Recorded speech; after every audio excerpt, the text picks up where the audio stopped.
পানিতে পড়ে গেলে তাৎক্ষণিকভাবে এটা তার কাছে দিতে পারলে সে এটা পড়ে নিজেকে সেফটি ফার্স্ট বা রক্ষা করতে পারবে। আর এটা একটা বয়া, এটাতে পানিতে যদি 3-4 জন পড়ে যায়, এই বয়াতে 3-4 জন ব্যক্তি এই বয়ার সাহায্যে নিজেকে রক্ষা করতে পারবে। মোটামুটি 4 জন পর্যন্ত নিজেদের রক্ষা করতে পারবে।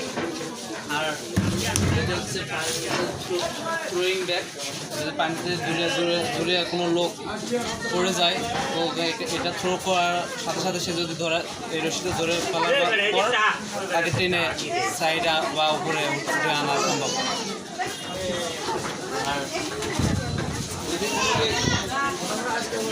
যদি কোনো ব্যক্তি ডুবে যাওয়ার পর তাকে উদ্ধার করার এই অক্সিজেন সিলিন্ডার বা বাতাসের মাধ্যমে একজন ডুবুরি সে নিজে পরিধান করে সে পানির নিচে যেয়ে একজন ব্যক্তিকে উদ্ধার করে নিয়ে আসতে সক্ষম হয়।